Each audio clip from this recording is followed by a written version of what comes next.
Engineering చేయి, IT job వస్తుంది, life set అయిపోద్ది. ఈ ఒక్క సెంటెన్స్ తో crores of Indian parents me future ని డిసైడ్ చేస్తారు. చాలా మంది ఆస్తులు అమ్ముకుంటారు, లోన్స్ తీసుకుంటారు, పిల్లలైతే వాళ్ళ ప్యాషన్ ని వదిలేసుకుంటారు. ఇదంతా ఒక ఐటీ జాబ్ కోసం. కానీ ఈ రోజు పరిస్థితి ఏంటి? Fake offer letters, delay joining, 14 to 16 hours work culture, silent లే ఆఫ్స్. అసలు క్వశ్చన్ ఏంటంటే, ఇప్పుడు ఐటీ జాబ్ అనేది ఒక డ్రీమా లేదా ట్రాపా?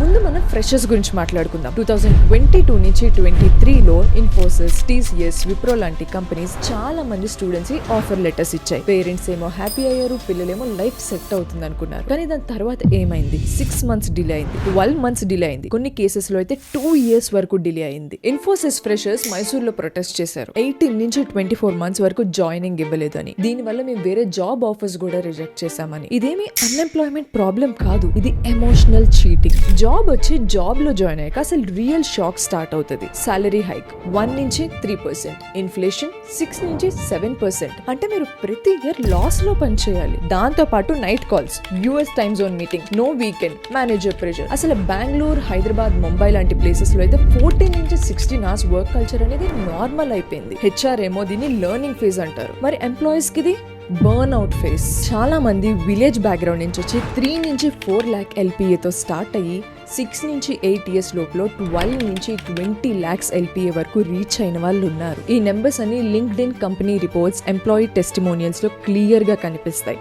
ఐటీ చాలా మంది లైఫ్ ని మార్చింది. కానీ ప్రాబ్లం అసలు ఎక్కడ స్టార్ట్ అయిందంటే, మీడియా చాలా సక్సెస్ఫుల్ స్టోరీస్ ని బయట పెడుతుంది, కానీ సైలెంట్ స్ట్రగల్స్ అనేవి ఏమీ బయట కనిపించవు. ఒక ఎంప్లాయీకి 6 నుంచి 10 lakhs salary, PF, insurance, appraisals, leaves ఇవన్నీ ఉంటాయి. అదే ఏఐ అయితే 24/7 ఎంత వర్క్ అయినా చేస్తుంది. ఇప్పుడు ఎంప్లాయీస్ ని ఏఐ తో రీప్లేస్ చేయడం వల్ల వాళ్ళ కాస్ట్ కూడా తగ్గుతుంది, ఇంకా వర్క్ కూడా పెరుగుతుంది. అలా అని నేను ఐటీ ప్రొఫెషన్ లో ఓన్లీ ప్రాబ్లమ్స్ మాత్రమే ఉంటాయని అనట్లేదు. ఇన్ఫాక్ట్ ఇక్కడ లైఫ్ చేంజ్ చేసే ఆపర్చునిటీస్ కూడా ఉంటాయి. తమిళనాడు మిడిల్ క్లాస్ అబ్బాయి సుందర్ పిచాయ్ ఈ రోజు గూగుల్ CEO. సత్యనాడెలా మన హైదరాబాద్ అతను ఈ రోజు తన మైక్రోసాఫ్ట్ ని లీడ్ చేస్తున్నారు. ఇవేమి గొప్ప వాళ్ళ స్టోరీసే కాదు. 2023లో ఒక ఆటో డ్రైవర్ అబ్బాయి శ్రీనివాస్ అని తన గూగుల్ సాఫ్ట్వేర్ లో జాబ్ తెచ్చుకున్నారు, ఎలాంటి ఐటీ ఫ్యామిలీ బ్యాక్గ్రౌండ్ లేకుండా. ఈ సిచ్యువేషన్ లో బిగ్గెస్ట్ క్వశ్చన్ ఏంటంటే ఏఐ.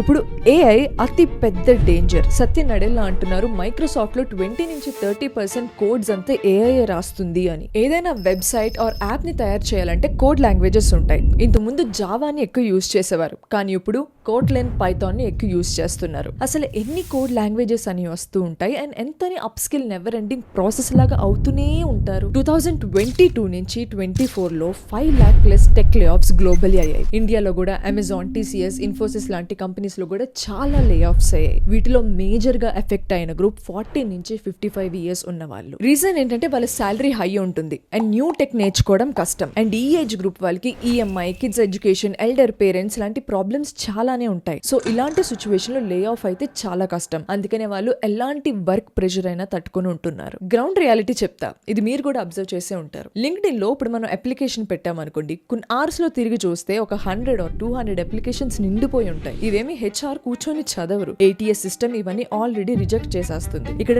టాలెంట్ ప్రాబ్లం కాదు, ఓవర్ సప్లై ప్రాబ్లం. అసలు ఇక్కడ ఐటీ జాబ్స్ లేవని తెలిసినా సరే ఎందుకు ఇంతమంది ఐటీలోకి వస్తున్నారు? ఎందుకంటే ఇక్కడ యూపీఎస్సీ సక్సెస్ రేట్ 1% ఉంటుంది. ఎంబీబీఎస్ అయితే వెరీ లిమిటెడ్ సీట్స్, ఒకవేళ కొనాలన్నా 1 crore పైనే ఉంటుంది. సో ఇప్పుడు మిడిల్ క్లాస్ పేరెంట్స్ కి ఇంజనీరింగ్ అనేది ఒక సేఫ్ ఆప్షన్, కానీ reality IT jobs are very limited. మిగిలిన వాళ్ళు low salary, high pressure, no growth. మీరు ఈ వీడియో ఇక్కడి వరకు చూసారంటే మీరు ఈ వీడియో కనెక్ట్ అయ్యారని తెలుస్తుంది. నేనేం మీలో భయం పెంచడానికి వీడియో చేయట్లేదు, అసలు రియాలిటీ ఏంటో తెలుసుకొని మాట్లాడుతున్నాను. మీకు ఈ వీడియో నచ్చినట్టయితే లైక్, కమెంట్, సబ్స్క్రైబ్ చేయండి. నాకు ఇలాంటి వీడియోస్ చేయడానికి ఇంకా మోటివేషన్ ఇస్తుంది. అమెజాన్, టీసీఎస్, గూగుల్ లాంటి కంపెనీస్ ఒక ఇయర్ లో చాలా ప్రాఫిట్స్ లో ఉంటాయి, కానీ లే ఆఫ్స్, నో ప్రాపర్ హైక్స్ ఖచ్చితంగా అవుతూనే ఉంటాయి. ఎందుకంటే వాళ్ళ మేజర్ ప్రయారిటీ వాళ్ళ ప్రాఫిట్స్, మీరు కాదు. IT no more a safe space. ఇక్కడ కాంపిటీషన్ చాలా పెరిగిపోయింది. ఇక్కడ సర్వైవ్ అవ్వాలంటే సత్యనాడెల్లా చెప్పినట్టు గ్రోత్ మైండ్ సెట్ లేకపోతే టెక్నాలజీ మిమ్మల్ని రీప్లేస్ చేస్తుంది. Arvind Srinivas Indian origin software engineer, గూగుల్లో వర్క్ చేశారు. తర్వాత ఏఐ గురించి బాగా అప్ స్కిల్ అయ్యారు. 2023లో అతను స్టార్ట్ చేసిన పర్ప్లెక్సిటీ ఏఐ చాలా ఫాస్ట్ గా గ్రో అయింది. ఈ రోజు అది వరల్డ్ లోనే టాప్ ఏఐ కంపెనీస్ తో కాంపిటేట్ చేస్తున్నారు. ఈ ఇండస్ట్రీలో ప్రెషర్, చేంజ్, అన్సర్టనిటీ ఉంటుంది. ఇక్కడ అప్ స్కిల్ అయిన వాళ్ళు సర్వైవ్ అవుతారు, కంఫర్ట్ జోన్ వదిలిన వాళ్ళు గ్రో అవుతారు. ఇదేమీ లక్ కాదు, ఇది అడాప్షన్. మీరేమనుకుంటున్నారో మీ ఒపీనియన్ కమెంట్ సెక్షన్ లో చెప్పండి. ఈ వీడియో నేను రిస్క్ చేసే కంపెనీ పేర్లు ప్రూఫ్స్ తో సహా పెట్టి మాట్లాడుతున్నాను. ఈ వీడియో ఉండొచ్చు లేదా కాపీరైట్ స్ట్రైక్ లో డిలీట్ అవ్వచ్చు. సో డిలీట్ అయ్యే లోపలే షేర్ చేయండి.